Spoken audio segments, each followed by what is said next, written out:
médicos. É isso que vai mudar o futuro da medicina.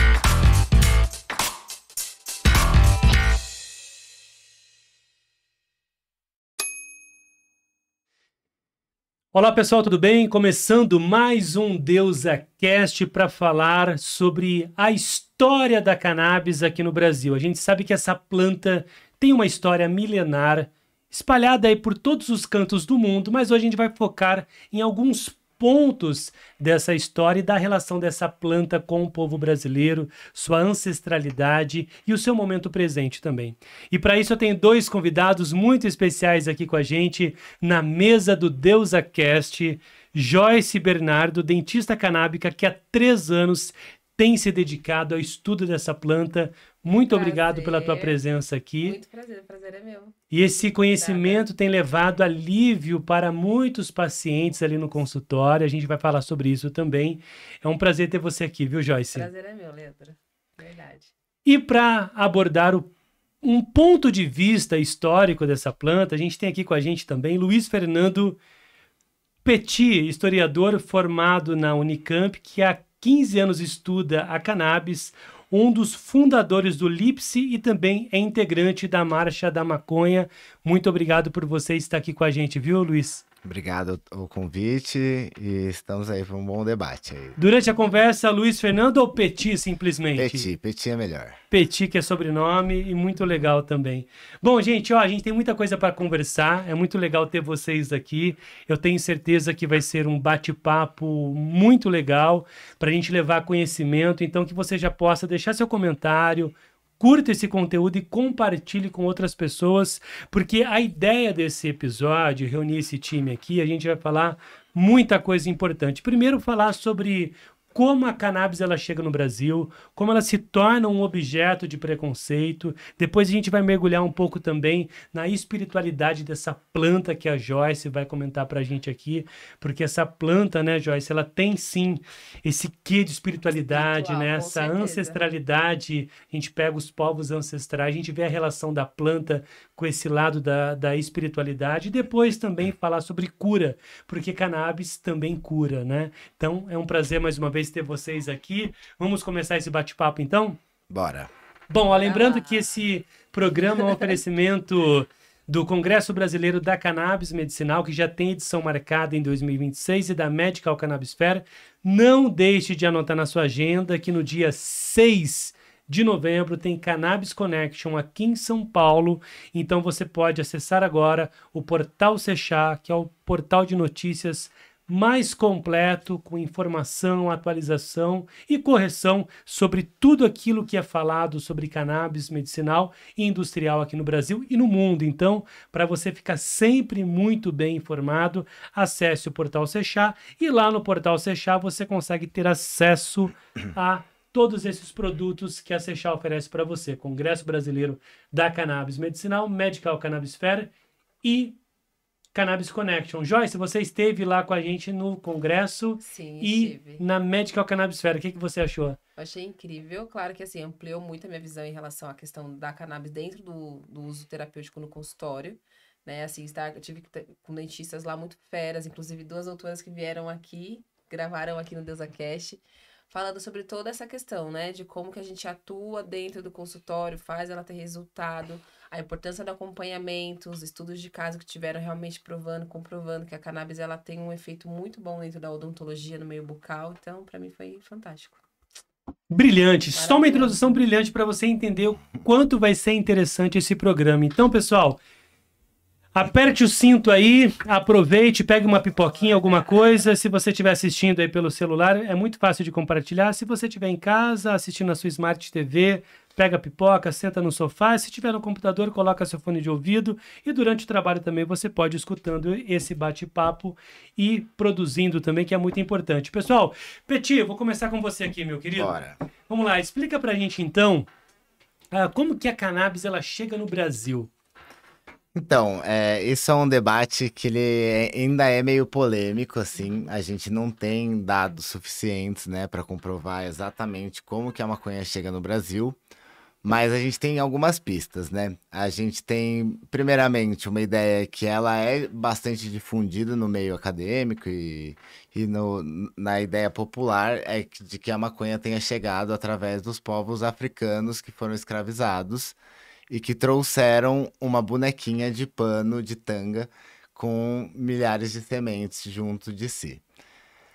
É uma visão um pouco um pouco provável essa, apesar dela ser muito aceita e ainda Sério? Pouco provável? muito pouco provável, porque as pessoas escravizadas no Brasil, primeiro, elas eram sequestradas, né, dos seus territórios, elas vinham nuas e elas também não sabiam que elas estavam sendo escravizadas e nem que estavam vindo para outro território, muito mais um território tão longe, muito mais um território que não tinha, né, a planta da cannabis sativa presente na flora.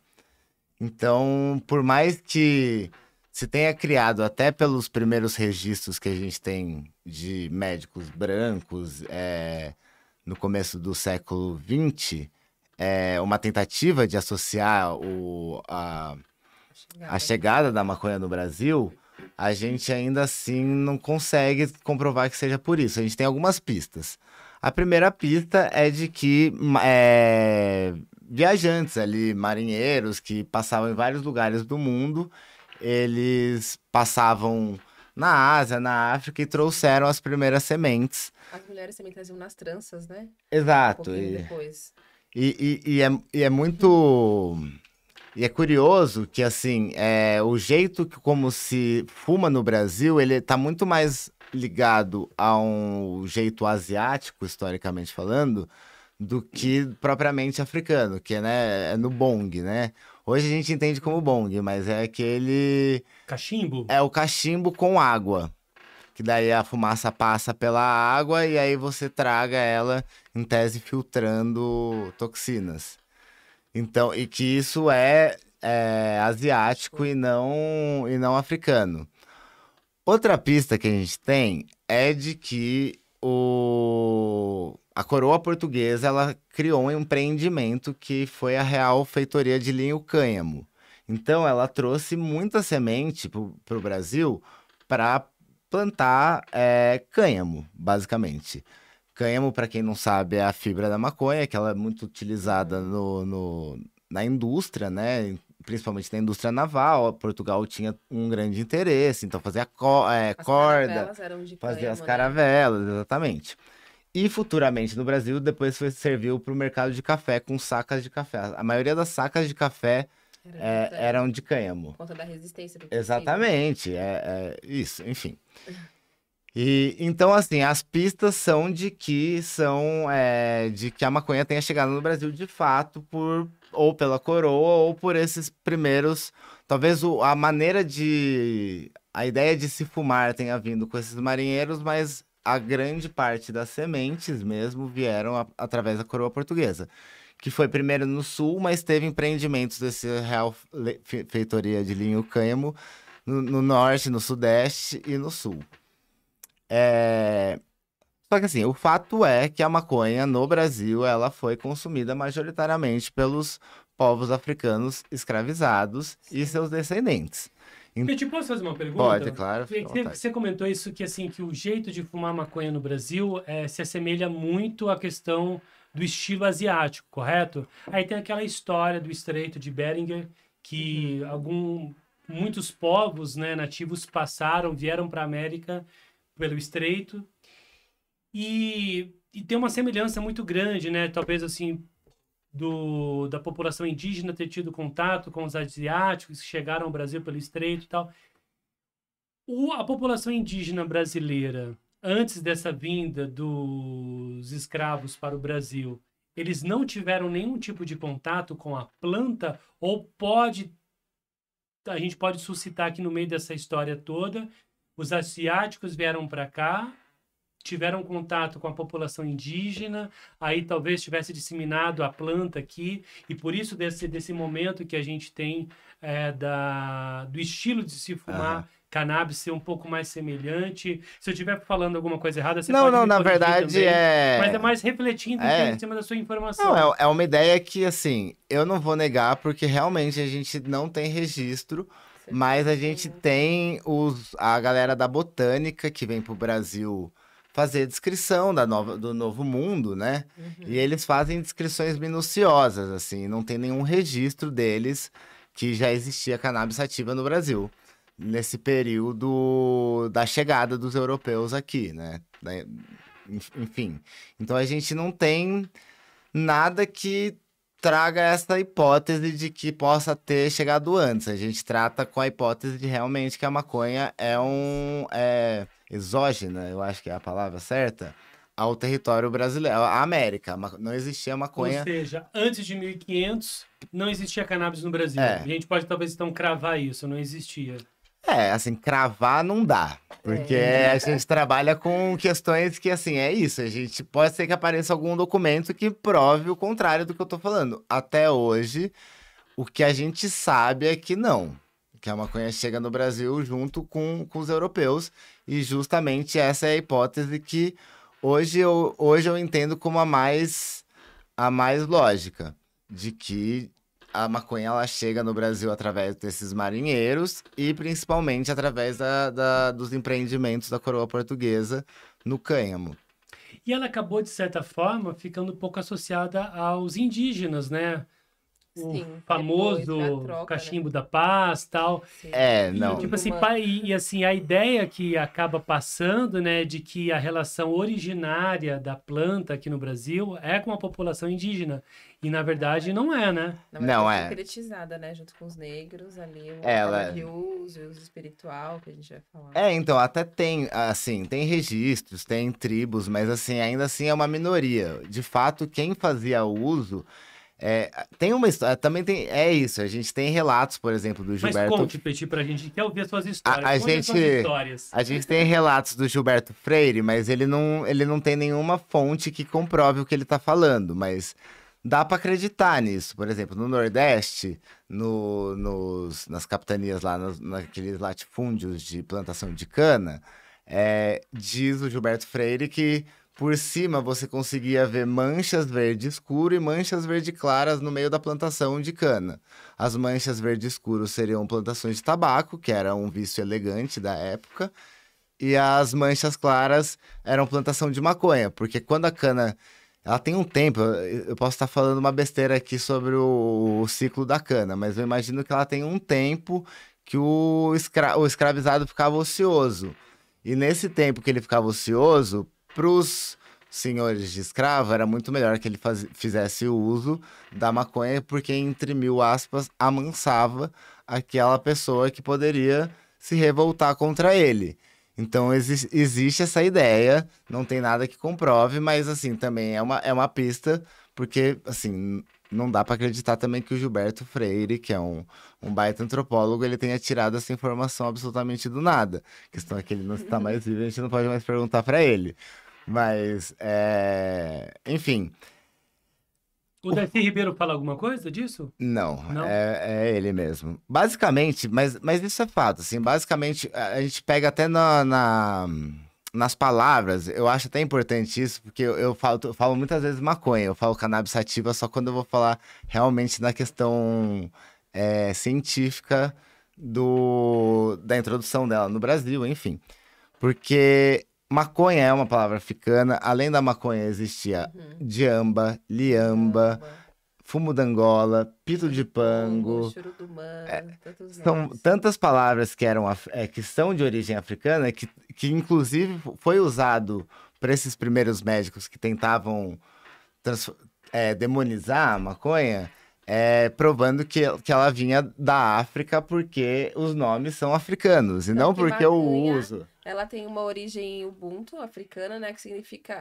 na verdade, maconha, ela vem da palavra macanha, que é africana, que significa erva sagrada. E ela saiu da farmacopeia com esse nome e ela volta pra farmacopeia agora em 2024 como maconha. Então, por exemplo, o nome científico do alface, vai. Tem um nome lá. Não. Ninguém fala assim, vou no mercado comprar o Exatamente. alface salite. Eu pesquisei até antes de vir pra cá, eu pesquisei o nome da banana. Qual que é? Eu até tenho aqui agora no celular, mas eu acho que é Samo. E ninguém vai comprar um Samo no mercado, vai comprar banana. Então, assim, às vezes também a gente nessa tentativa é musa, não é Samo. Ó, eu troquei as letras. É musa. Às vezes, nessa tentativa, a gente acaba apagando uma história que foi justamente o que fez a maconha ser criminalizada no Brasil.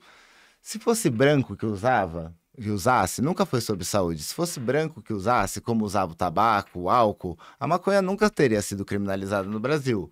Mas como foi os grupos negros, e bem num momento de pós-abolição, a gente tinha uma ideia de progresso que era ligado às teorias racialistas na Europa, do Lombroso, que falava que o negro era um ser inferior, então que o negro não combinava com o progresso. E nesse momento do pós-abolição, logo depois da abolição, 2/3 da população brasileira era negra. Sim. Ainda é maior ainda. Exato, a gente mas ainda assim se buscou maneiras de se criminalizar essa população recém-liberta. Então, no mesmo momento que se proíbe a maconha, se proíbe a capoeira, se proíbe o samba, Sim. se cria a lei da vadiagem, que é justamente para pegar a pessoa que ela não tem, deixou de ser escravizada, colocaram um italiano branco no lugar dela e essa pessoa não tinha emprego. Pra onde ir, Então ela era presa justamente por existir, né? Mas é muito doido. Então, e aí, só para terminar, para passar, e dentro disso entra também o curandeirismo. Uma das maneiras que se colocou para a criminalização da maconha foi principalmente nessa figura que era emergente no Brasil, que é essa ideia do médico branco, a pessoa científica que sabe tudo sobre o que é ciência, o que não é, o que é cura, o que não é, o que é medicina e o que não é. E dentro disso, muitas das práticas curandeiras envolvendo maconha ou qualquer outro tipo de planta acaba deixando de lado, assim. E nisso eu acho que eu te jogo até um start para você poder falar um pouco mais sobre como é que se desdobra isso no mundo do cuidado, da saúde. E nesse momento também ela foi até colocada como uma substância que poderia ser mais prejudicial que o ópio, né? Foi Pedro Pernambuco Exatamente. Filho que criou essa lei, né? Sr. Pedro Pernambuco Filho era um médico, e o que ele estava falando agora, a lei, aquela figura, né, do homem que sabe tudo, do homem branco que sabe tudo, aí Pedro Pernambuco Filho colocou essa lei, que foi a lei do Pito do Pongo, inclusive em 1830. Que foi a primeira lei mundial, proibitiva, né? Ela é o primeiro registro no mundo de proibição da maconha, ela é brasileira e ainda se segue por Santos e Campinas, porque em 35 Santos adota também, mas eu cheguei até a procurar documentos sobre isso, não encontrei. Mas isso também é um grande problema, né, pra gente estudar a história no Brasil, os Tem documentos. muitos apagamentos. Eles não são catalogados, então eles basicamente estão num grande lixo, num acervo que nunca ninguém vai ter acesso a isso, a gente nunca vai poder saber as parte do histórias. apagamento, porque isso é uma história que Exatamente. importa, ela não estaria naquela bagunça, entendeu? E Campinas também Campinas também tem a lei do Pito de Pango em 1836, se não me engano. E aí é curioso também, só para finalizar, eu te passo. Fica à vontade. A proibição na época, quem era preso era a pessoa que usava e não a pessoa que vendia. Isso, quem vendia. E olha hoje a gente descriminaliza para a pessoa que usa e não para a pessoa que vende. Porque existe uma inversão. A guerra nunca foi contra as drogas, sempre foi contra uma população específica. No Brasil, essa população específica, infelizmente, é a população negra.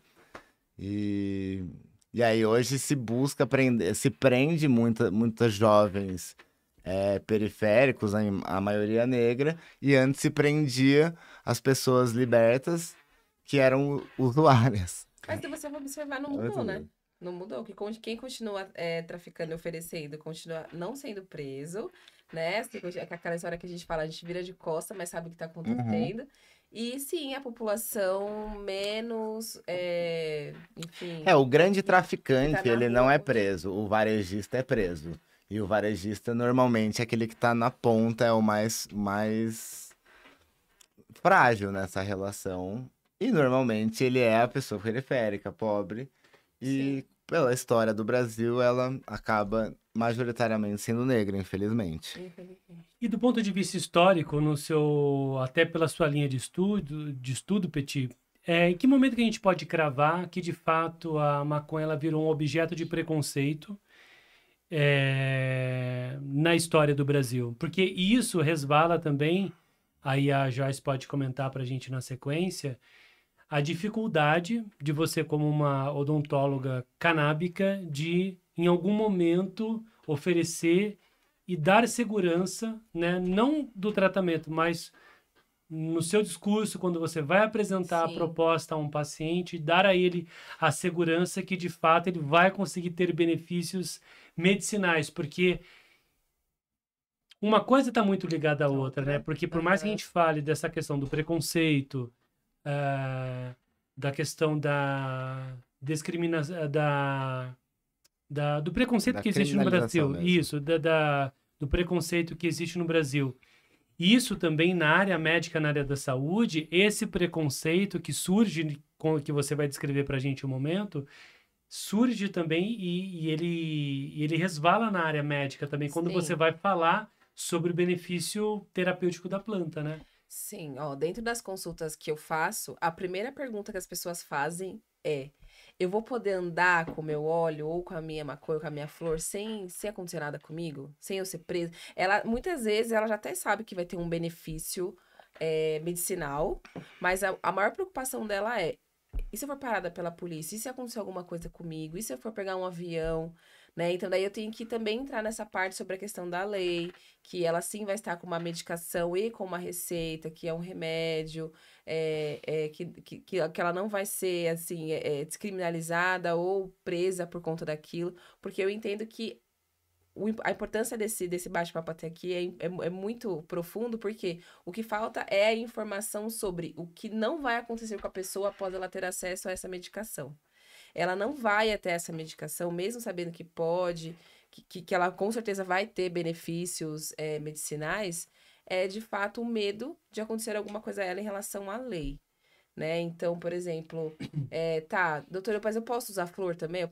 Os pacientes perguntam, mas eu posso fumar flor também? Você pode me prescrever essa flor? Tá, posso. Aí ela quer saber da onde vem, se a associação pode prescrever, se está escrita na Anvisa. Tem a parte medicinal, às vezes na consulta, ela é falada ali por 15 minutos.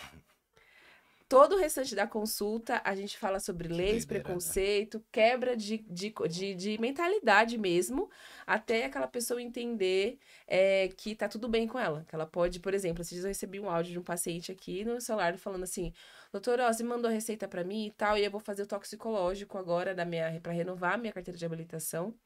E eu quero saber se eu não vou ser pego no toxicológico. E se eu for, o que vai acontecer comigo? Então, aí lá vai eu, como dentista, estudar mais sobre isso, sobre essa lei, sobre como vai funcionar isso no tóxico. Porque ele vai chegar lá com uma receita com o meu carimbo. Eu tenho que respaldar esse paciente.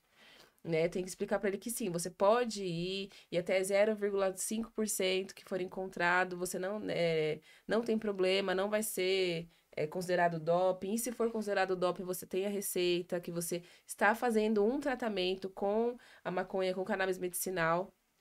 Então, isso está em vários lugares, né? Tenho amigos que são atletas também que passam por esse mesmo problema, né? O THC, ele ainda é parado, ele ainda é pego no doping, né? Porque ele é um vasodilatador, aumenta a performance. Apesar de ter essa contrapartida, Aumenta né? mesmo? Aumenta por conta que ele causa vasodilatação. Então, por exemplo, se você usa de forma vaporizada e vai praticar esporte, você vai ter uma performance melhor por conta da vasodilatação. Claro, dependendo do que você usar. Se for sativa, se for né? Se te der um ânimo a mais, tem umas que te colocam pra nanar, então não vale a pena você usar pra treinar, mas na grande maioria dos casos aumenta a performance, né? E aí isso aqui, dias antes do teste, da questão ali da habilitação, eu falei pro meu paciente, dele ir fazer esse teste de habilitação, ele teria que parar pelo menos uns 10 dias para que ele não tivesse que passar por esse desconforto do toxicológico. Ai, nossa, imagina. Né? Mas que ele não, teoricamente, cientificamente, não precisaria parar, mas para ele não passar por esse desconforto. Esse constrangimento, né? De passar por tudo isso, eu falei para ele, então você 10 dias antes você para um pouco o óleo, ele também faz de uso vaporizado, eu falei, nem pensar, não faz no dia, usa vaporizado, por favor, que se você fizer, vai acabar aparecendo, então eu tenho que ter toda essa contrapartida aí com os pacientes também. E aí eu te pergunto, doutora, qual é o risco desse paciente de interromper um tratamento por 10 dias, dependendo da patologia dele? E sabe de um detalhe, rapidinho? Uma das matérias mais acessadas do portal Sechá é como fazer desintoxicação de THC. Olha É só. um dos conteúdos mais acessados Que do doideira. portal. Porque tem muito a ver com isso. Sim. E dentro desse ponto, doutora, como que a gente pode colocar o prejuízo que interromper por 10 dias, pensando num paciente que faz tratamento de ansiedade, ou de depressão, ou de compulsão alimentar, insônia, assim, qual o prejuízo que esse paciente pode ter, sendo que uma das premissas que a gente pode cravar do tratamento canábico Contínuo. é a continuidade dele.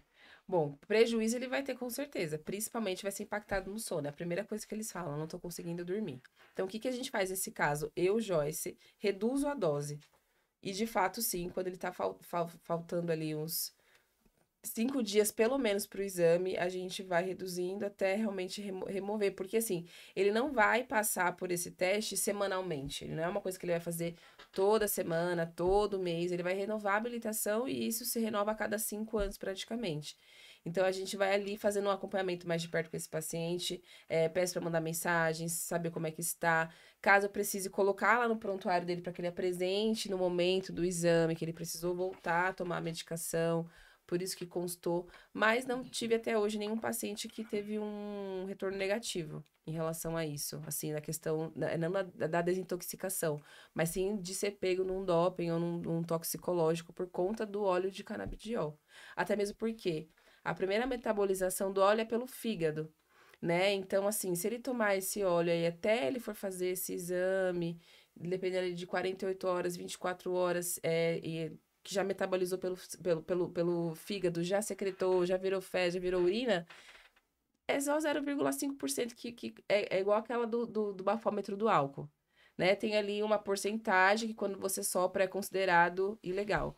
O THC é a mesma coisa, se eles pegarem uma dose muito alta, mas ele vai falar, peguei 10 miligramas de THC no sangue desse paciente. É claro que tem alguma coisa errada, ele tá realmente passando do limite, mas 0,5 é muito pouco. E pro óleo ainda é quase impossível de aparecer. Então, dá pra ir tranquilo. E eu acho que assim, Petit, pra gente tentar mudar essa realidade, né, do mundo presente, é importante entender o contexto histórico, pra gente saber em que lugar errado essa planta foi colocada no passado para tentar corrigir agora.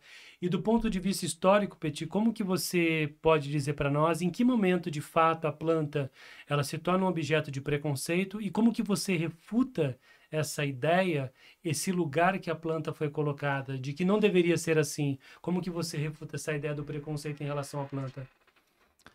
A maconha ela é de fato proibida no Brasil em 1932. Que se proíbe a cannabis sativa, a cannabis indiana. Não, em 1932 ela é proibida de fato cannabis sativa, mas existem várias outras pequenas proibições e regionais com essa confusão de cannabis indiana e cannabis bruta.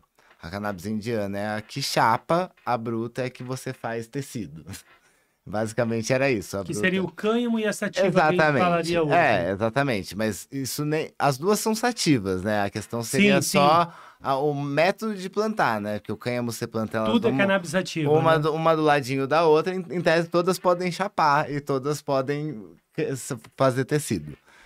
Mas, enfim, existia muita confusão ainda. Essa lei não pega direito, assim, no Brasil em 32. Ainda tem... Os cigarros índios, que para quem quiser pesquisar, esse daí é uma imagem legal, assim, que é uma figura de uma empresa dos irmãos Grimaldi, uma empresa francesa, que vendeu cigarros índicos, que eram cigarros de maconha, até o final da década de 20... Não, da década de 30. Isso no Brasil. Isso no Brasil, no jornal, assim. Se você procura também cannabis, assim, cânhamo principalmente, você encontra cânhamo sendo vendido também até passando a crise de 29, porque era também produto para saca de café. Só que daí em 45, né, no governo do Vargas, começa a vir na época do golpe, né? Começa a se criar na verdade, um órgão de fiscalização de drogas E aí, a partir dele, começa a sair muitas matérias. Elas são basicamente repetidas uma das outras, vários médicos apresentando meio que a mesma tese dos dois iniciais, que é o Rodrigues Doria e o Loyola, se não me engano, se é esse o nome, eu precisava confirmar agora, não me lembro mais. Mas são os dois textos inaugurais, e aí vão vindo vários textos derivados, e o governo lança uma enciclopédia de estudos sobre maconha, e todas muito enviesadas, assim, e é muito louco, porque assim, você pega uma descrição muito bem feita por vários deles, só que daí a conclusão, ela é completamente avesso do que ele tá explicando. Então, vai lá o Rodrigues Doria do lado de uma comunidade ribeirinha ali no Rio São Francisco. Ele explica que ele é bom, mas no final ele... Não, ele acompanha lá, aí ele fala assim, eles vão lá, fazem uso, aí eles começam a dar risada, depois eles comem muito, aí eles dormem, têm sonhos eróticos, portanto eles ficam violentos. É basicamente isso, assim, o que o cara tá descrevendo, assim. Eu tô exagerando, mas assim, se você ler, você vai falar, como que ele chega nessa conclusão? E a partir disso, o jornal, aí vem a mídia, e ela começa a colocar muitas matérias do tipo... Exato. A gente que trabalha com drogas, a gente tá acostumado com fake news há muito tempo. Mas E assim, sempre imagens de pessoas negras fazendo uso, quase animalizando as pessoas. A droga que te deixa... te faz virar um animal. A droga que te deixa violento. E sem contar em vários... Faziam até pesquisa com pessoas vivas, pessoas negras vivas. E sem considerar as violências que essa pessoa está sofrendo e o quanto que isso impacta na vida, né? Para ter a conclusão que a maconha causa esquizofrenia. Sei lá, sabe? O cara só viveu o sofrimento na vida e aí é a maconha que causou o problema nele, né? O oposto do mundo de Marlboro. Exato, exatamente, exato. Então, assim, a partir da década de 40 mesmo, começa a vir um batalhão de reportagens demonizando a maconha. E ali realmente começa a se criar um pânico moral na sociedade, do medo dessa droga tão perigosa. E disso também já vem a influência norte-americana da guerra às drogas e da importação da guerra às drogas. E aí o Brasil ele entra de vez. E aí começa a ter o Estado americano de combate às drogas, então troca de informações.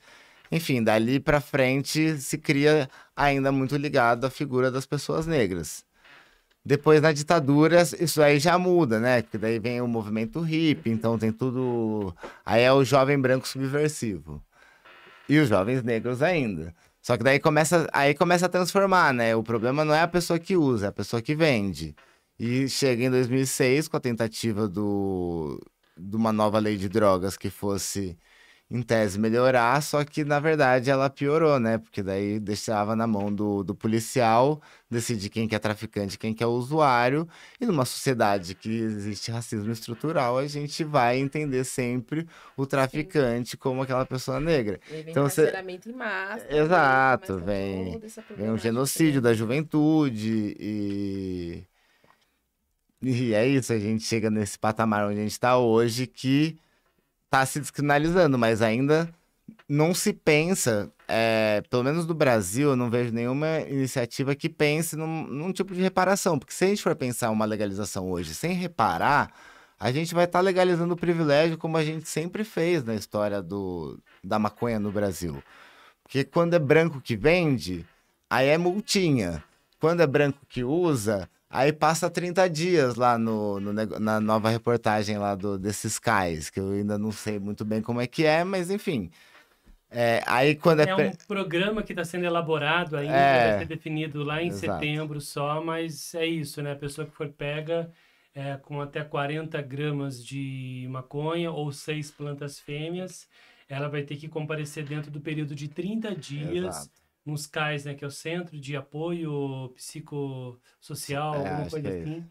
E então teria que fazer essa visita, né? Que isso é muito em resposta do Conselho Nacional de Justiça a decisão do STJ que descriminalizou, né, o uso. porte de maconha até 40 gramas ou 6 plantas fêmeas para uso pessoal, né? Mas isso também não desqualifica e nem desconfigura o tráfico de drogas, que continua sendo crime, né? E passível aí de pena prisional para quem for flagrado na condição aí de tráfico. E ainda deixa na mão do policial decidir se a pessoa é traficante ou usuária. Dificulta um pouquinho pro policial colocar um jovem negro num contexto... Enfim, ele tem 10 reais no bolso, aí ele é pego com uma paranga. Isso já pode dar ao policial a ideia de que ele possa ser um traficante. Porque dentro da descriminalização, né, do porte de maconha para uso pessoal, não é que legalizou 40 gramas, a exato. circunstância em que aquela substância foi pega, se tiver balança de precisão, Exato. Sim. Qual maconheiro, eu te em pergunto, pequenas qual porções, maconheiro que não tem uma em balança pequenas de precisão? porções, né? Dependendo aí da circunstância, pode ser ainda classificado como tráfico de drogas. E também a pessoa responde por penas administrativas, né? Exato. E tem também esse novo programa que está sendo elaborado, que vai ser definido em setembro, que é da pessoa comparecer aos CAIs se for pega com essa substância. Mas aí também até 40 gramas de também maconha. tem que falar do habeas corpus também, né? Que isso é para pessoas que não terão... Sim, não. Quem tem habeas corpus, quem tem HC, não tem nada a ver. Quem tem HC... Isso é, em tese, para um uso recreativo. Eu não gosto de fazer essas separações, porque o recreacional também é terapêutico, né? Mas, não, claro assim, sim, mas claro, existem... É que quem Mas, tem assim, HC está respaldado já pela justiça, não, mas né? Então... é sobre isso mesmo que eu quero falar, porque assim, eles precisaram criar esse CAIS, porque até sobre a questão de ter um habeas corpus é extremamente caro ainda aqui no Brasil, que não traz uma facilidade. Vamos por exemplo, eu tenho um paciente com diabetes que tá dando entrada no habeas corpus aí para conseguir o plantio da medicação dela em casa. Daí, veja, ela tem que investir no tratamento para diabetes, né? Que ela é dependente de glicose, então ela faz esse tratamento todo e ainda assim ela precisa investir em um advogado e passar por todo o processo para ela conseguir ter a medicação dela em casa. E aí, quando vem essa liberação, você ainda precisa ficar 30 dias lá para saber se você é apto de verdade a aportar ou a plantar a sua... E só trazendo aqui rapidinho a informação correta, o CAIS é Centros de Acesso a Direitos e Inclusão Social. É o que descreve a sigla do CAIS, né? Sim, tem toda uma questão política envolvendo esses centros, de também transferir um dinheiro que é de política de drogas, que normalmente é 100% dado para a segurança pública. Uhum. Então, tentando tirar um pouquinho dessa ideia de segurança, de que droga é assunto de segurança, passando para um assunto de saúde. Eu acho que droga é um assunto de segurança, saúde, meio ambiente, exato.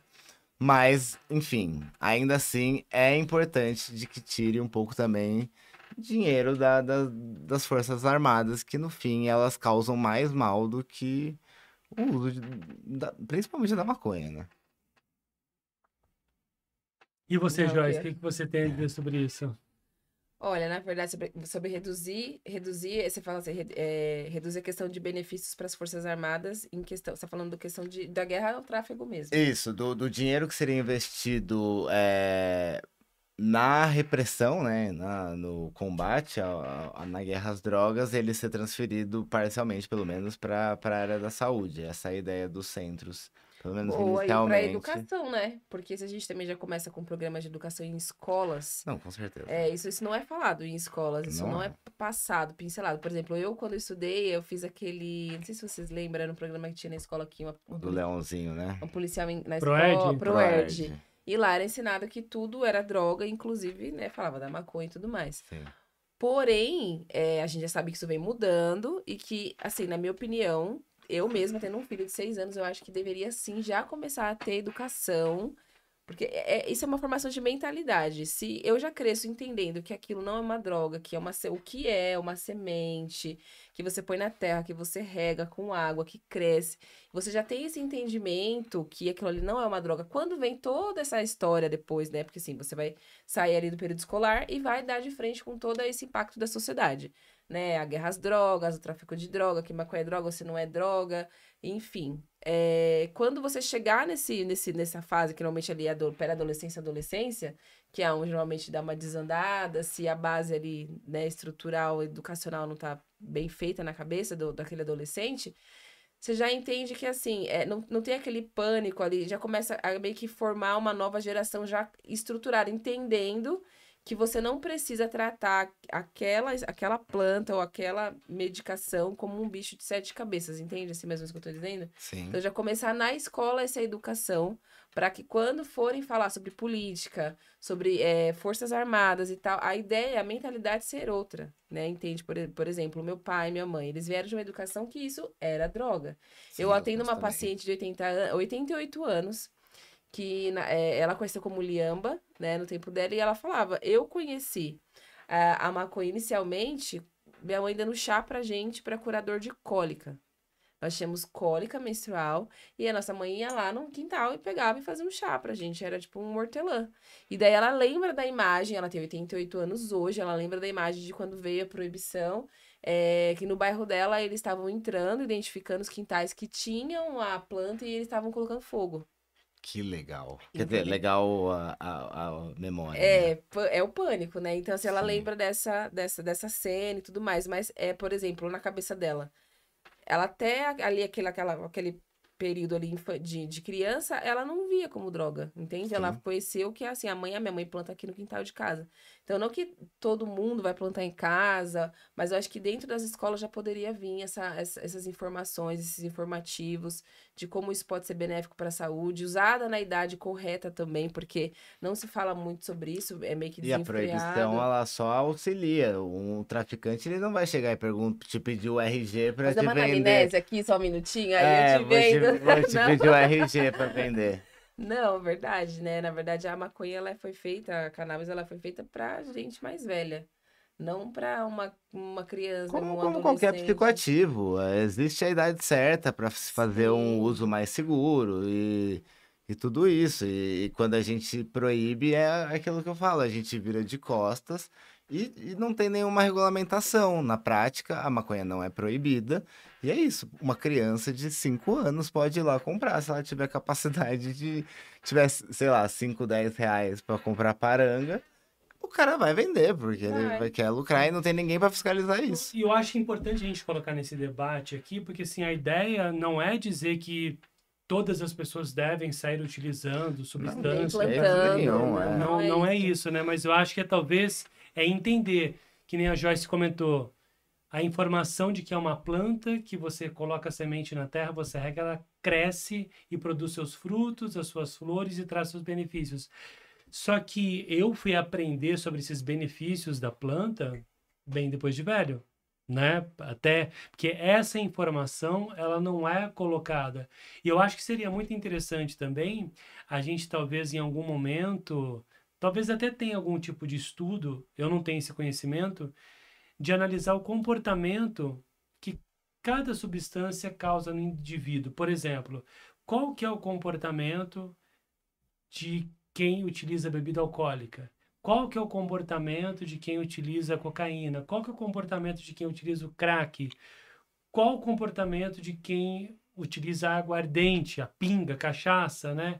Qual o comportamento de quem utiliza a maconha? Entender esses perfis, porque quando a gente olha, a gente estava até comentando aqui antes do programa, a gente vê muito pessoas comentando em cortes de podcast agora. Eu estava lá na festa e eu sou o segurança da festa. Pela câmera eu vi que tinha um cara ali fumando um cigarro de maconha. Eu cheguei lá, pum, tirei ele da festa porque ele não poderia fumar. Só que nesse mesmo ambiente que essa pessoa foi proibida de fumar o cigarro de maconha dela, tem outras pessoas utilizando bebida alcoólica, utilizando outras substâncias. Vitaminas, de tudo. E essas outras substâncias não causam a mesma repulsa que a cannabis causa. Eu tenho uma história para falar sobre isso. Isso, concluindo Interessante. rapidinho, trazendo, colocando aqui no programa a minha experiência de noitada, de noite, de curtição, eu sempre vi, eu vou chamar de maconheiro com todo respeito, eu sempre vi o maconheiro ali, cara, na dele, no cantinho dele ali de boa. Na paz, que ele não Na quer fazer paz. nada depois. Ele só quer comer, ele E mata eu a sempre família. vi os cachaceiros, principalmente no fim de festa, arrumando briga, confusão. Não Sim. todos, O obviamente, verdadeiro não zumbi, todos. né? O verdadeiro zumbi. Não todos. E também não estou querendo É rivalizar o homem maconheiros e bêbado às cachaceiros. 5 da não é manhã na essa a balada. ideia. Mas se a gente fizer um esforço de memória e tentar trazer, a gente começa a perceber que o comportamento de quem está numa festa, Sim. fumando, é muito mais tranquilo. E quem está bebendo, cachaçando ali... Assim, eu faço um desafio para você. Se você já viu um maconheiro arrumando briga na festa, você pode comentar aí embaixo. E se você já viu um cachaceiro arrumando briga na festa? Com Mas- todo respeito, tá? Cachaceiro e maconheiro são... Tô colocando de forma muito respeitosa aqui, só pra gente entender Mas os aí, pegando públicos esse e o gancho, comportamento, isso é né? interessante, assim, mas pegando esse gancho, eu já atendi, assim, pacientes que têm vários tipos de hábitos, inclusive, assim, não tem como eles negar os hábitos deles no momento que deita para fazer exame clínico, anamnese, eles já falam, eu usava crack, eu usava pó, eu usava... Porque, assim, qualquer tipo de droga, ele vai ter uma resposta no meio bucal. Vai ter uma resposta. Não importa qual seja que você use, vai ter uma resposta bucal, ali, gengival e tudo mais. E aí eu pego esse gancho e faço uma pergunta. Como que vocês acham que seria a sociedade se o álcool fosse proibido? Se não existisse o álcool, como vocês acham que seria a sociedade? Direta e indiretamente, tanto falando da questão corpo-saúde, tipo assim, eu pegar um copo de álcool aqui e tomar, como que seria isso diretamente no meu corpo se não existisse? E indiretamente, como seria a sociedade? Como que seria a questão da violência doméstica? Como seria a questão da morte de trânsito? Como vocês acham que seria a sociedade se não houvesse o álcool na sociedade? Pergunta pra Bom, você. eu tenho um pouco uma pista. Os Estados Unidos já proibiu o álcool e foi o caos, porque é isso, é a mesma lógica de qualquer droga proibida. Você não consegue proibir, porque Abstinência. não, se criou máfia, os italianos nos Estados Unidos, é a mesma lógica do tráfico que se cria através da proibição de qualquer droga. Assim, do meu ponto de vista, eu entendo completamente e juro que eu tenho muita sensibilidade. Mas eu acho que a culpa não é de nenhuma substância do machismo, eu acho que a culpa não é de nenhuma substância de uma pessoa ser inconsequente de... A gente vive numa sociedade que ela tem muitos adoecimentos, né? E talvez o uso da droga e o momento que a pessoa está sobre o efeito, isso se intensifique e não que isso se crie. Então, assim, a violência doméstica não se cria no uso de álcool. Eu acho que ia diminuir, sim, porque os homens eles acabam se soltando mais para cometer esse tipo de violência depois de encher a cara. Por exemplo, os zapatistas eles proibiram o álcool pensando na violência doméstica. Será que acabou mesmo a violência doméstica? Eu acho que deve continuar. Então, assim, no meu ponto, a gente precisava pensar num outro Até tipo de mesmo porque violência sociedade. doméstica não é só um tapa, né? Ela começa muito antes disso. Exatamente. Exatamente. Então, assim, eu acho que pensar uma nova sociedade, ela envolve muitos fatores. E é muito complicado, é muito complexo, assim. A galera até não gosta muito de chamar as pessoas de esquerda, porque a gente nunca vai ter uma saída fácil para o mundo, porque o mundo é complexo. Então, Sim. para a gente pensar até nos usos de drogas e como que as pessoas elas se perdem nos usos, sabe, tem muito a ver também com amparo social, com uma criação ou com a desigualdade social. Enfim, tem muitos fatores que podem levar uma pessoa a um uso compulsivo, um uso problemático, enfim. Então, eu acho que acaba simplificando muito a gente colocar simplesmente todo o peso de coisas ruins que existem na sociedade a uma substância. Sim, de Não, fato. mas fazendo um comparativo. Não, eu acho que assim. Eu acho que seria muito mais de boa também. Até mesmo o porque se mundo. proíbe uma, eles trazem Só outra. que, ó, pensa que a maconha, ela não é uma droga que você usa compulsivamente. Sim. O álcool é. Você tem que estar lá comprando a sua cerveja o tempo inteiro. Então, Até mesmo por assim. isso que eles já vendem de pé. Não, pack e com você já 12, foi né? em balada de maconheiro? A Já. galera do bar só vai se movimentar se tiver um sanduíche natural vendendo ali. Porque cerveja mesmo, a galera não toma nas festas. Por isso que não existe muita festa de maconheiro, porque, velho, não dá lucro. Então, mas é essa questão mesmo. E ali, por exemplo, você vê alguém saindo dali atropelando alguém, Não, exatamente. arrumando conflito. Entendeu? Assim, e falando sobre a questão de corpo também, o impacto em questão saúde, né? Tirando a questão do fumo, que o calor ainda prejudica, sim, o meio bucal, a gente pode falar do meio vaporizado, de outras formas, enfim, mas ninguém vai ter 400, 500 reais ali, a pronta entrega para comprar um vaporizador, assim, rapidinho, até mesmo porque também tem a dificuldade de encontrar um vaporizador no Brasil. Mas, em questão de impacto na saúde, o álcool ele produz muito mais danos, assim. Muito mais. Ó, eu tava pesquisando um dado aqui, saiu na Agência Brasil em 2023. É o último dado que eles têm aqui. Em 2023, acidentes de trânsito, né, motivados por bebida alcoólica, matou 1,2 brasileiro por hora, somando aí 10 mil Por hora? mortes, 10 mil mortes no Brasil em 2023 por acidente de trânsito motivado por ingestão e embriaguez ao volante, bebida alcoólica. Então, você vê 10.887 pessoas perderam a vida em acidentes envolvendo motoristas embriagados em 2021, uma média de 1,2 óbito por hora por dirigir sob efeito de álcool. É crime e pode causar até prisão. Mas eu entendo um pouco a linha do Petit e eu concordo, assim, talvez dependendo da substância que você use, ela libera aquilo que já está dentro de você. Sim, a gente Exatamente. Né? Assim, por exemplo, até a maconha faz isso, né?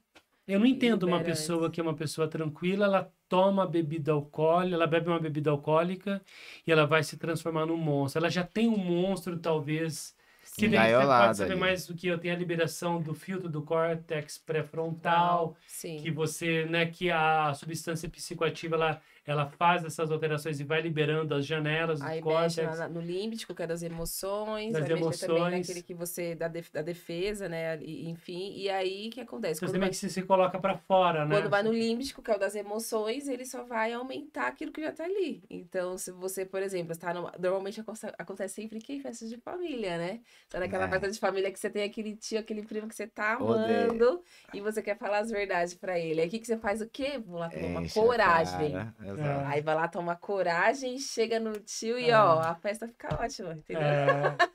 Acontece nas melhores famílias. Nas melhores. Ele falou uma morte por hora Por hora, de é morte de muito trânsito. doido, né? O paciente de cannabis medicinal, gente de maconha, maconheiro, ele, uma hora depois que ele usa, ele não vai estar no carro. Ele vai estar ou dormindo ou comendo. A gente vai por mim, entendeu?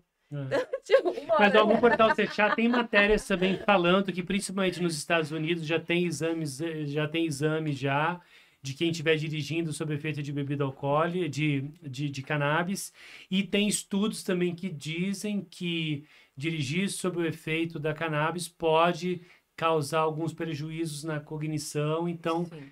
é muito importante a gente ter essa consciência, porque de fato é uma substância e dependendo do organismo ela pode causar algumas alterações, pode provocar o sono, Muda de repente reflexo. você vai pegar uma estrada, perda de reflexo, você começa a sentir sono, então é muito importante ter esse tipo de consciência e saber e utilizar de forma consciente, principalmente se puder ser sob a orientação de um profissional de saúde, Com certeza. porque assim, cada organismo ele age de uma forma diferente. Exato. Isso para qualquer tipo de substância. Sim. A lei seca, por exemplo, ela foi tolerância zero porque ela tinha no início dela um percentual porcentagem. tolerável. Só pra que uns era uma dependendo do coisa. organismo, aquele tolerável poderia causar acidente, e dependendo do organismo, não, né? Então, assim, é muito complicado. Mas esse você vê bate-papo- como vai lá, encerra que a gente vai precisar como mudar o bate-papo. a proibição ela também afeta nisso, porque no álcool a gente tem tudo isso já feito.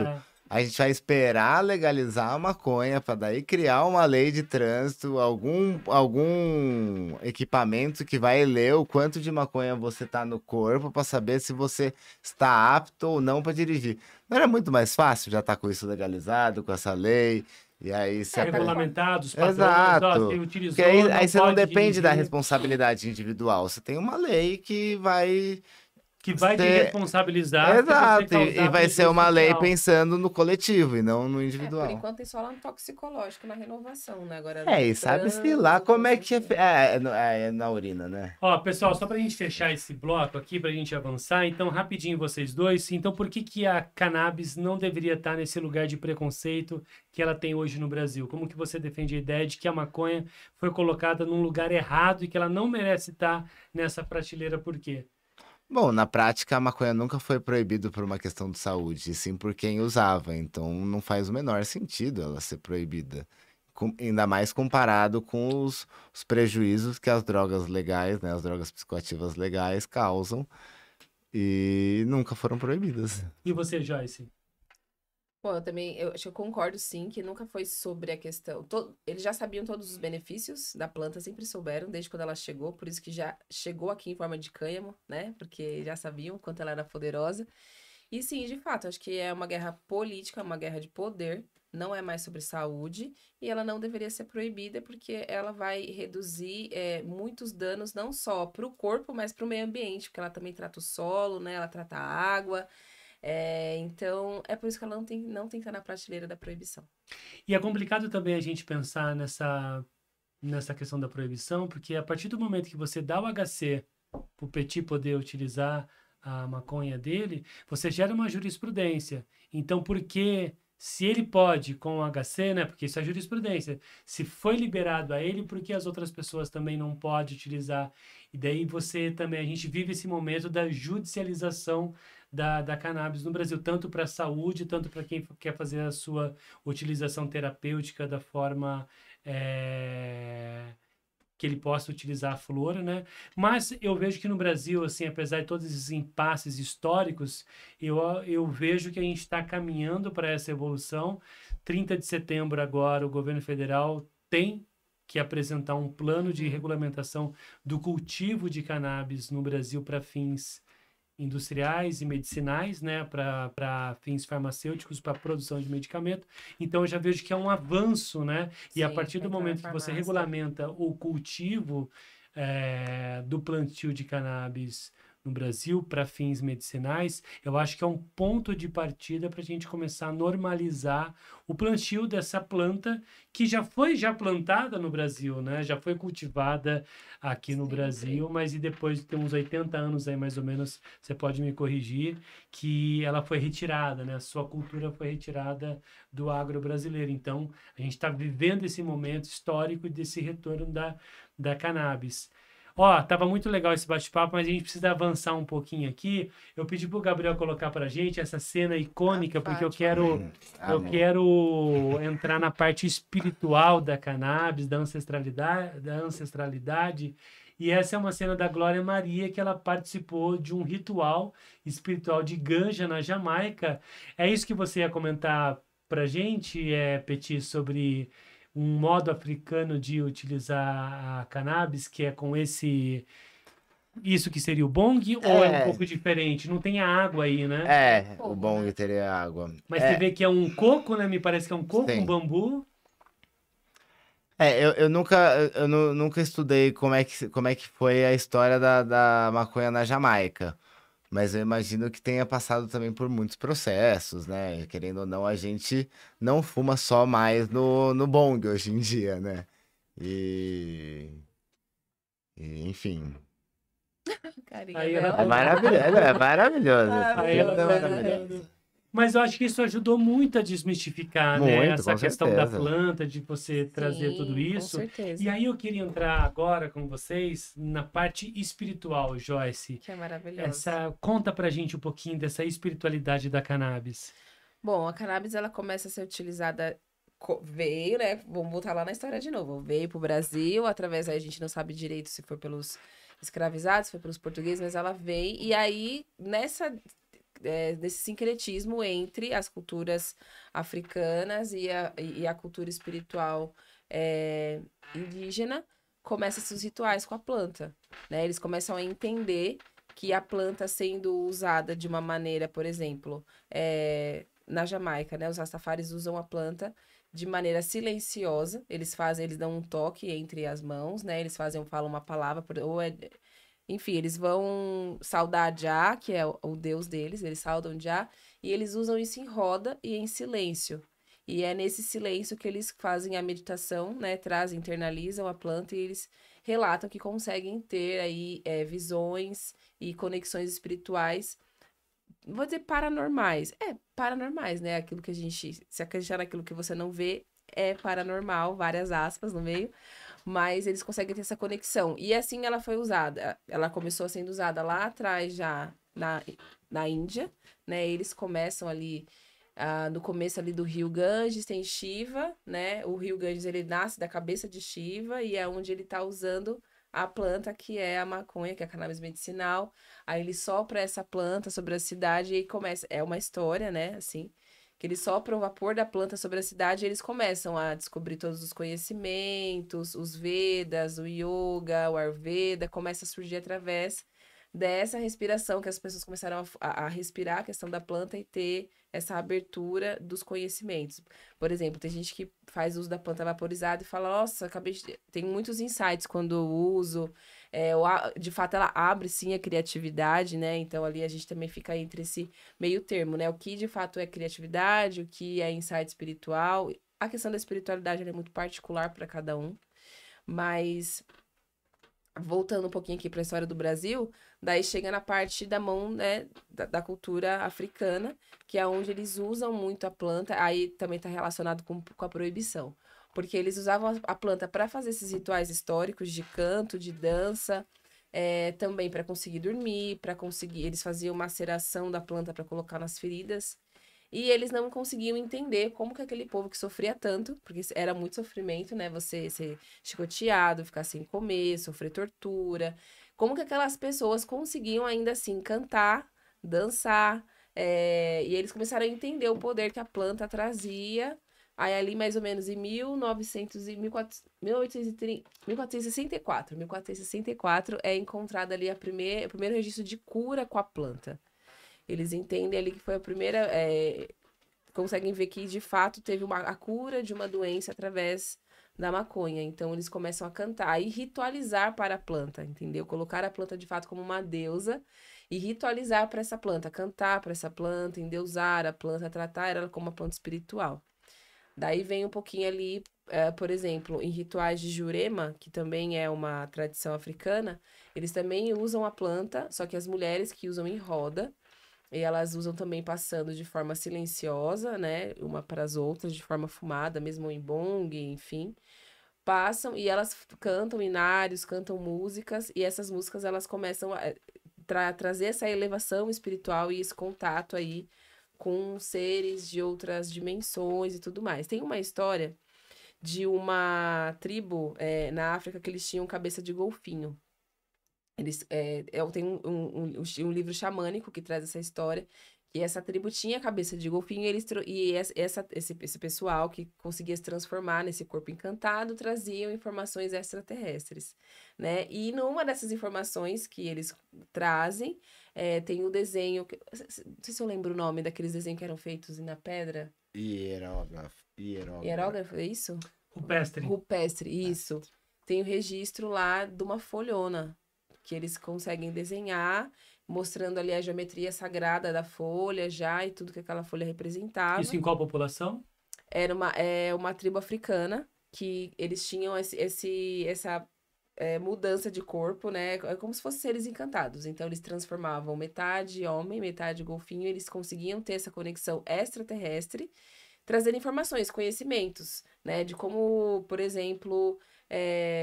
produzir várias coisas daquele tempo, tecnologias, né, que a gente hoje acha que é algo muito, muito novo, mas que já vieram daquele tempo.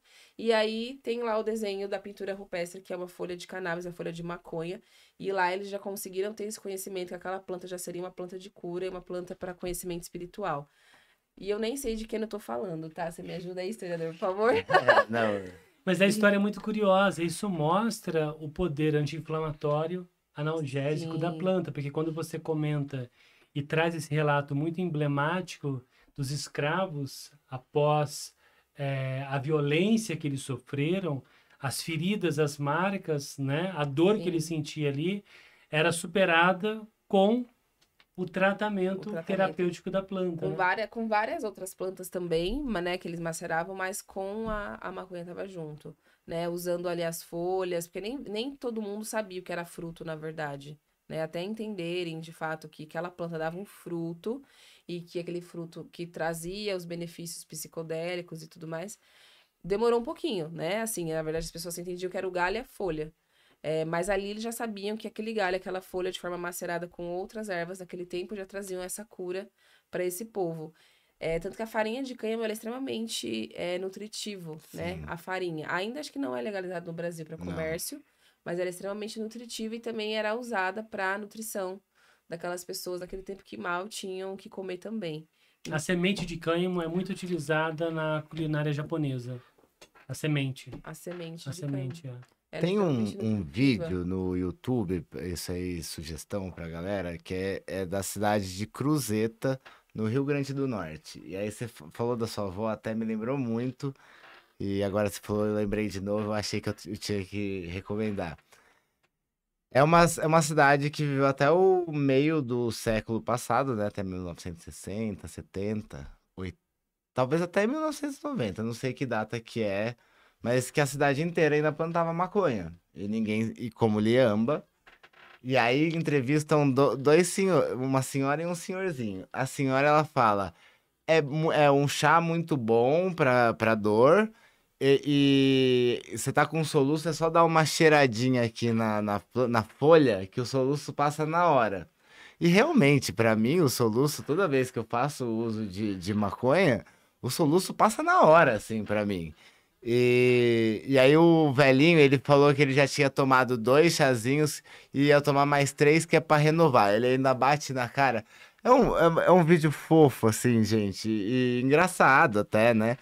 Mas dá um pouco de uma pista, assim, de como seria se não tivesse sido proibido e a gente pudesse fazer esses usos. Cheirando, eu não sei, né? Mas acho que ela Você dá uma melhora. amassadinha, né? Ela fala isso no vídeo, né? Óbvio que eu não vou saber. Você dá uma amassadinha e vai sair aquele líquido e aí você dá uma Talvez o cheiradinha. terpeno, né? Acho que o terpeno ajuda, porque na verdade, quando ela pode, o cannabis medicinal, ela pode ser substituída, por exemplo, pelo omeprazol, porque, por exemplo, o omeprazol é um remédio que é feito para tirar dor do estômago. Então, só para chegar na parte do soluço, tá? Feito para tirar dor do estômago, mas ele tem uma consequência muito grave que ele já está correlacionado com a demência, né? O omeprazol ele pode estar correlacionado aí com o Alzheimer. Então, a gente o substitui, sim. E aí, Que então, loucura. a gente substitui. Sim, tem essa tese. Não é muito comprovado ainda, né? Mas tá quase ali, sim. Sim. Então a gente substitui a cannabis, o uso do omeprazol pelo óleo, porque ele provoca o efeito tampão no estômago, que é regular ali o pH estomacal e evita que a pessoa ela tenha aquela, normalmente, refluxo. Por isso que Olha, interessante. Eu vou atrás disso aí, hein? Sim, por isso que quando você, de repente, você fuma, o efeito é muito mais rápido, que vai pelo pulmão. E Não, mas eu aí sinto ele o oposto, melhora. assim, pro estômago eu sinto que na hora que eu fumo ele deixa muito mais sensível. Assim, faz dilatação de novo, mas depois ele Exato. causa efeito tampão e você não vai ter aquela sensação Olha, ruim, né, Uhum. dos ácidos subindo Sim. e por conta disso, consequentemente, vem a fome, né, porque ele dilata e tudo mais e protege esse estômago aí. Que legal. E você vê que esse conhecimento, o caso que você comentou do chá de folha de cannabis para tratar a cólica menstrual, no e-book da Sechá, que você pode baixar gratuitamente no nosso portal, tem uma história de uma realeza, né? De que ela utilizava, na época, já o chá de cannabis para tratar cólica menstrual. E também tem um relato dos primeiros usos da cannabis na questão medicinal de um imperador chinês que utilizou o chá também para tratamento de glaucoma. Uhum. Então, no e-book você vai encontrar bastante dessas histórias também, mas eu fiquei muito curioso com o que você estava contando pra gente. Eu queria que você trouxesse mais relatos históricos dessa ancestralidade, espiritualidade e desse conhecimento empírico, né, das populações dos nossos antepassados que foram passando esse conhecimento, essa informação medicinal da cannabis. Então, e aí, assim, a parte... O que eu entendo mais, assim, é como que elas tratavam a planta mesmo de forma espiritual / medicinal, porque ela era tratada como uma deusa, como uma planta... É ainda tratada como uma deusa, uma planta de poder, por conta de todos os benefícios que ela traz para o corpo, que eles foram claramente descobrindo de pouquinho em pouquinho, não era uma coisa assim, se eu tomou hoje, amanhã a gente já sabe que tá tendo resultado, não tinha laboratório naquela época, não tinha nada disso. Então, ela era uma planta endeusada, utilizada de forma medicinal, e quando tinha a questão, né, dos estudos, tem até uma passagem naquele filme do Wakanda, que eles usam uma planta, ele tá deitado, ele toma uma planta para ter uma visão com o pai que morreu e tudo mais. Vocês já assistiram esse filme, enfim. E ele tá mostrando também a questão do uso da planta medicinal. Até parece ali um chá de ayahuasca, uma coisa assim. Que foi até trocado ali, né? Tem uma parte da história que fala que isso foi uma troca entre os indígenas e o povo preto. O povo preto bem que trouxe para os indígenas como utilizar a maconha de forma religiosa, espiritual, e eles trouxeram para o povo preto como utilizar o cipó do jagube e a folha da chacrona, que é o espírito da floresta, que é a ayahuasca.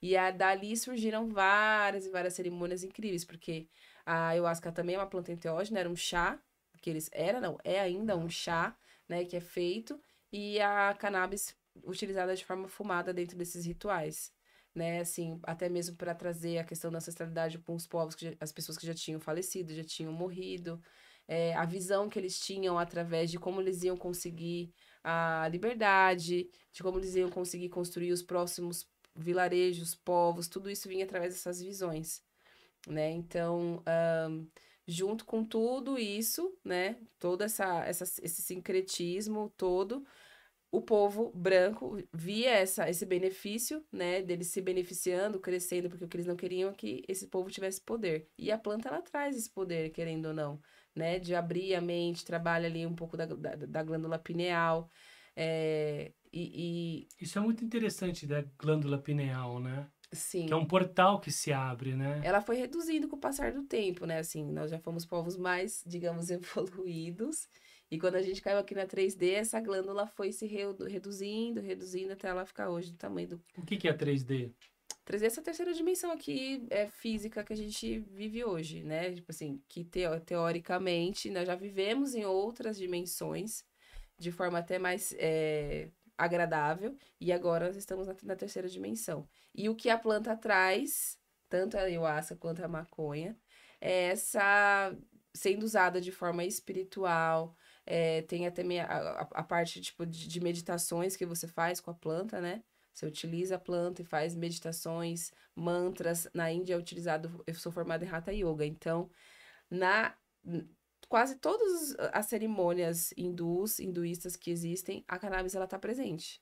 Eles utilizam antes de começar ali todos os cantos e rezos e intuições para os deuses hinduístas, inclusive para Deus Shiva, né, que eles trazem, que eles dizem, o povo do costume deles, né, dizem que foi Shiva que trouxe a planta para a Terra, né, assim, da onde que veio? Se veio da China, se veio...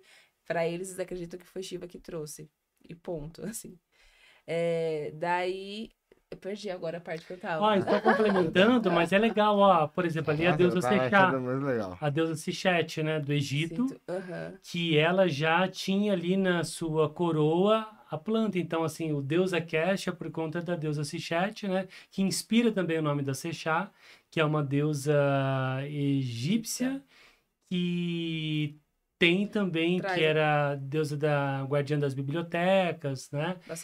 Da sabedoria, tudo. Então, ela já trazia, olha só, uma deusa guardiã da sabedoria, porque ela traz abre ali, né, na sua coroa, uma planta de cannabis. Então, você vê, evolução, sabedoria, conhecimento, tá muito ligado à planta, né? Sim, dentro do Egito tinham rituais espirituais com a planta, que só mulheres participavam, né, assim, dentro das pirâmides, levavam a planta para lá, porque sabiam que, assim, dizem que a planta é a macho, fêmea e tal, a planta fêmea que dá fruto. Então elas levavam essa planta para dentro dessa pirâmide junto com as mulheres que queriam engravidar e faziam trabalhos ali espirituais de fertilidade com a plantas, com essas mulheres.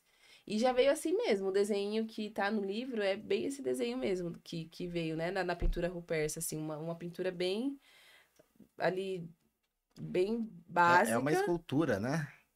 É uma escultura,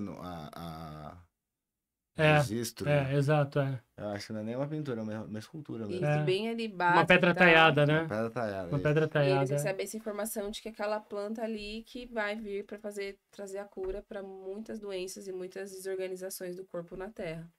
E aí E- eles começam os estudos. Em termos de tratamento, saúde, quais foram as primeiras descobertas, assim, que os povos ancestrais... A gente falou aqui de glaucoma, falou de cólica menstrual, e quais foram as primeiras... Já falou sobre a questão do tratamento das feridas, né, anti-inflamatória. Sim. Quais foram as primeiras descobertas medicinais da planta? Bom, a primeira de todas foi essa questão da pele mesmo, cicatrização da pele, que até hoje eu tava escutando sobre o pessoal da ROF que tá usando para os receptores na pele e tal. Foi cicatrização da pele. Foi a primeira, lá em 1840, mais ou menos, quando começaram a ter o entendimento do que era o fruto, separar o fruto da folha, de tudo. Eles viram que ali naquele pozinho branco da folha, que hoje a gente sabe que são os tricomas e flavonoides e tudo mais, ali tinha um poder de cura de regenerar a pele. Então, isso foi por volta ali de 1835, lá, começa mais ou menos, a primeira descoberta. Aí, em 1839, o Dr. William, ele realmente, só não vou falar sobre o nome dele, Oshazeni, isso, ele realmente descobriu que era um remédio eficiente para epilepsia. Daí para Aqui frente... no Brasil, isso é... Não, aí não é fora do Entendi. Brasil, mas ele traz isso pra cá, que ele começou a estudar sobre de fato. Aqui no Brasil, acho que a primeira dentista que eu vi de registro mesmo, que fez o primeiro teste com o óleo, foi a doutora Lentze, acho que é esse mesmo o nome dela, doutora Lentze, em 2015, como dentista. Aham. Mas como testes de medicina... e Angela epilepsia- Sete? Isso, Angela é Sete. Angela Sete, né, Isso. Lentze, perdão. É. E aí ele começa lá a ver o primeiro estudo para epilepsia, e daí começa, né? Todos os estudos, só que dentro da odontologia também, ali por meados de 1930, um dentista faz um teste quando ele vai para uma delegacia e pega lá, na verdade ele pede permissão, né? Para pegar ali toda a maconha que estava jogada ali no chão e tudo mais. Aí já começam os estudos para ele conseguir entender que só tinha CBN, né? O CBN, na verdade, ele é o THC envelhecido da planta. Descobriu por conta disso, porque tava ali toda mofada, ele quis pegar para fazer uns testes, né? E aí você tá falando do dente, né? E ele tava com dor, e ele mastiga a planta direto em cima do dente, tava aberto, enfim, quebrado. E aí ele começa já a ter uma analgesia ali na hora. E dali pra frente ele já começa a registrar os estudos de analgesia da planta no meio bucal. Daí a gente também tem os estudos sobre a questão da gengivite, né? Que, enfim, as pessoas esfregavam de fato a planta macerada quando tinha sangramento gengival, para poder reduzir esse sangramento. Só que aí tinha a questão da xerostomia. O que é xerostomia? A boca seca. Ela ressecava muito a boca. Então, acho que os estudos dentro da questão da medicina fora corpo, boca mesmo, começaram com testes que foram sendo registrados, até que, de fato, entenderam que a odontologia poderia sim usar a maconha dentro dos estudos, dos tratamentos, que até então só médicos poderiam prescrever. Sim. E daí sim começam os estudos, a gente entendendo, né, o quanto que ela é poderosa, entrando pela boca, que é o que a gente trata, de fato, né, dentista, a saúde do dentista começa... A saúde do corpo começa pela boca, que é o que a gente trata. E ali começa ali por mais ou menos ali, isso mesmo, meio de 1930, os primeiros estudos com a analgesia da planta. E daí pra frente vai. Muito legal. A gente poderia ficar aqui horas e horas Sim. conversando, né? Mas a gente já precisa já encerrar. Muito legal que vocês trouxeram. Mas para a gente finalizar, eu acho que é importante a gente colocar aqui também que quando a gente fala, principalmente agora falando do uso medicinal da cannabis, a gente sempre traz toda a orientação, né? Redução de danos e tal. E assim, como que das diferentes formas de administração da cannabis, como que você poderia avaliar quais são as vias mais seguras, as mais as que podem causar menos danos, a gente sabe que a fumaça, e não é necessariamente a fumaça da cannabis, é o qualquer calor, tipo de né? fumaça, de Sim. combustão, causa dano. Eu queria que você comentasse isso para nós, principalmente sobre a questão da saúde bucal. Bom, a primeira mais segura é a forma em óleo, né? A gente já sabe que é uma das primeiras formas mais seguras é o óleo. Depois a gente tem as gummies, tem a pasta de dente, tem enxaguante bucal, tem as pomadas bucais também. Mas para injeção, ingerir mesmo do corpo e fazer os efeitos medicamentosos e medicinais, eu sempre oriento a tomada do óleo. Joyce, eu não consigo tomar o óleo, o gosto é ruim, daí a gente vai para uma gummy. Caso a gummy não funcione, que é muito Que a difícil, gama é caríssima também, né? Sim, a gente tem que fazer todo esse estudo. Tem esse desafio também do profissional da saúde. No meu caso, pelo menos, eu sempre preciso me preocupar com a questão social do paciente. Então, eu não vou poder fazer uma receita de 2.000, 3.000 reais para ele, que provavelmente ele não vai comprar nem Não a vai. metade, ou ele nem vai Exato. atrás. Às vezes o paciente se assusta tanto que ele não vai atrás. Então, eu começo ali com a forma mais segura e a mais prática que o paciente vai conhecer, que é o óleo. Né? Depois eu vou apresentando as outras formas para ele. Recomendo pasta de dente, recomendo enxaguante bucal, recomendo. Tem pasta de dente, tem dentifrício, que é uma balinha também, que agora as pessoas já estão colocando para você utilizar, que tem todos os fitocannabinoides. Sobre a questão da redução do dano, de danos, né? Como a gente estava falando, por que que o óleo é mais seguro?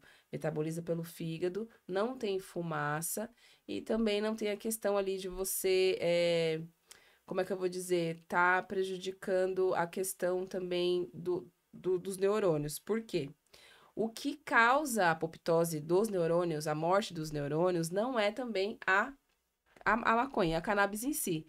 É a forma como a pessoa ingere essa fumaça. Então, se Sim. ela inalar e ela segurar muito, Exato. que reza uma lenda aí, né, pro maconheiro não, recreativo, que quando exato. você segura, dá mais Sim, brisa. dá mais brisa porque você tá matando os seus neurônios. Justamente. Então, assim, tem que ter essa orientação. Quando você pega a fumaça, põe pra dentro do seu corpo e segura, você tá matando o neurônio por conta da combustão da fumaça dentro do seu Sim. cérebro. Não é a maconha que tá matando. Muito pelo contrário, ela A promove falta de neurogênese, oxigenação né? no cérebro. Ela promove novas células neurais, ela protege esse cérebro quando você utiliza da forma correta. Então, por isso que se for para eu recomendar agora, a forma mais segura é o óleo.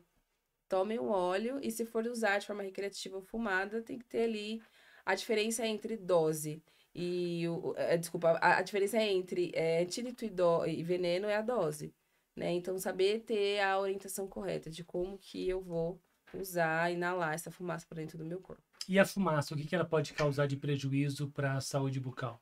Bom, vamos lá. Câncer de boca, tá? Ela tá ali em praticamente primeiro lugar, por conta, principalmente nessa região de glote aqui. Prestem bem atenção. Começa no fundo da garganta, uma ardência. Você não presta atenção, porque assim, se abre a boca, não vê. Mas examine, pega uma lâmpada do celular, uma luz, abre a boca, põe a língua para fora. Viu o céu da boca vermelho lá no fundo, entre a divisão do palato duro e palato mole? Vai ao dentista, procura uma orientação, que pode ser sim início de câncer bucal. Segunda, claramente mancha, né, na parte palatina dos dentes. Normalmente eu encontro muito. O paciente, ele não precisa nem falar que ele fuma. Sim, Ele deitou, eu coloquei o espelhinho no palato ali do dente, tá todo cheio de resina, eu não preciso nem perguntar se fuma ou se não fuma. Então tem a questão do manchamento dos dentes, tem o câncer de boca, também tem a questão da gengivite, porque assim, o que acontece? A fumaça entra, ela vai causar ali vai maquiar, vai parecer que você não tem nenhum tipo de doença periodontal, porque a fumaça quente, ela tá dando uma maquiadinha ali. Mas ali por baixo daquilo vai vir o tártaro, vai vir a dilatação dos vasos, gengivite, periodontite. Então, o que eu recomendo sempre para a pessoa que o usa de forma fumada, recreativa, enfim? Pelo menos vá ao seu dentista a cada 6 meses. Pelo menos, assim, não precisa... Não, eu vou parar de fumar. O mundo fuma maconha desde que a gente, né...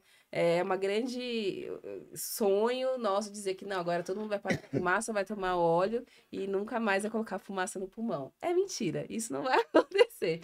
Mas faça a recomendação de ir ao médico a cada 6 meses, ir ao dentista a cada 6 meses para ele, e de preferência um médico ou um dentista que prescreva, porque a gente ainda também tem esse desafio, né?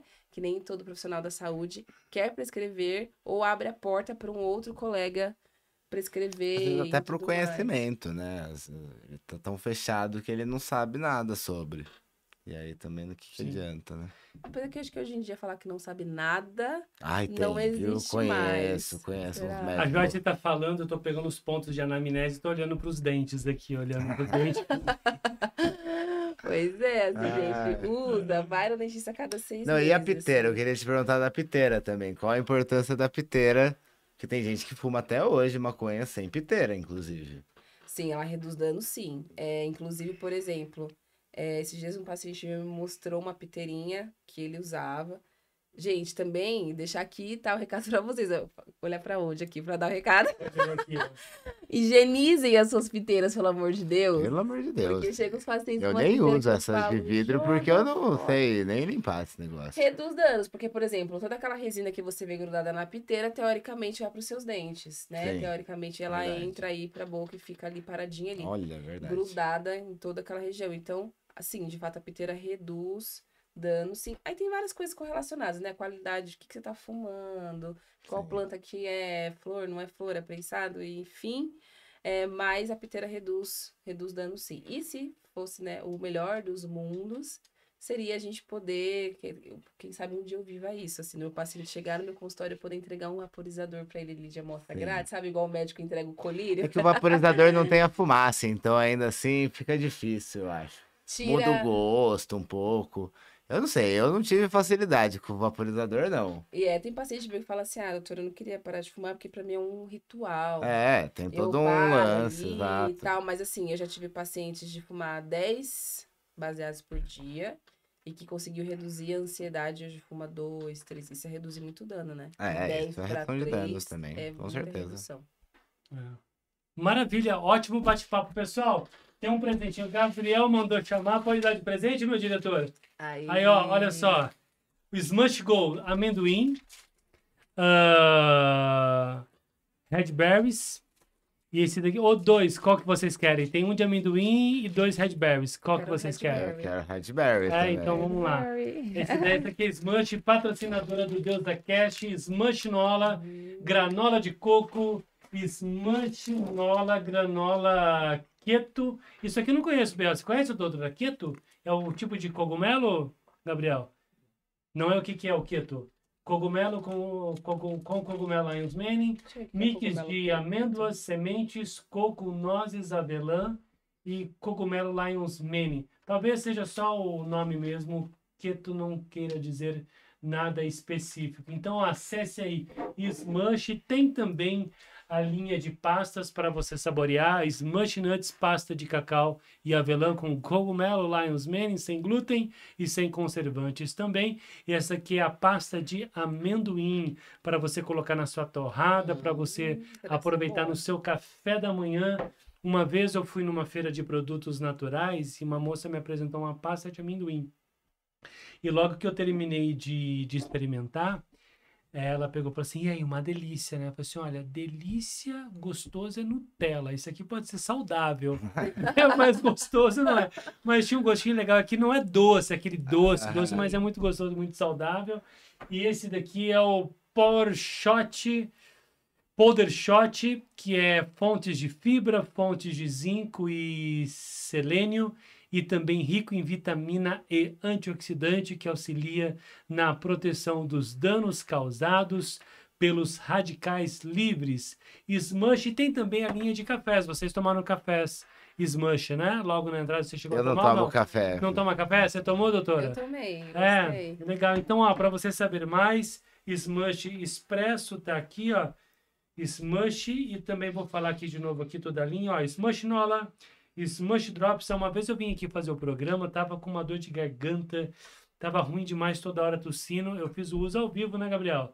Do Smush Drops aqui, foi bem eficiente, viu? Smushing Go, Smush Nuts e Mushroom Expresso, que é o café da Smush para você ter foco, disciplina, concentração, energia no seu dia com o Smush. Esse foi o Deus da Cash. Eu vou levar isso daqui para mim, E muito obrigado pela participação de vocês, viu? Eu agradeço. adorei. Eu agradeço. Muito obrigado, Muito legal. Peti, Adorei também. Joyce, Tinha mais coisa Bernardo, pra muito falar. legal. Não, a gente poderia ficar aqui a madrugada toda falando. Mas eu quero agradecer demais a sua audiência. Espero que você tenha aproveitado bastante, tenha curtido todo esse conteúdo. Fique de olho aí na programação da Sechá para você. Medical Cannabis Fair, Congresso Brasileiro da Cannabis Medicinal, Cannabis Connection, agora em 2025, dia 6 de novembro. E ó, fique ligado aí em toda a nossa plataforma, porque para Medical Cannabis Fair, ano que vem tem uma novidade incrível. Eu ainda não posso contar, mas muita coisa vai mudar, eu posso garantir para você. Em breve a gente vai trazer. Tem muita mudança, viu? Muita mudança. Vocês vão se surpreender com o que a gente vai trazer de novidade aí da Medical Cannabis Fair 2026. Aguardem, tá bom? Gente, obrigado, viu? Muito obrigada a você. Tchau, tchau. E a você, muito obrigado pela tua audiência. Não esquece de comentar, de participar dessa conversa, curtir e compartilhar este episódio com várias pessoas. Você viu que teve muita informação aqui, então você tem vários grupos para compartilhar o DeusaCast. Muito obrigado mais uma vez e até o próximo DeusaCast. Valeu!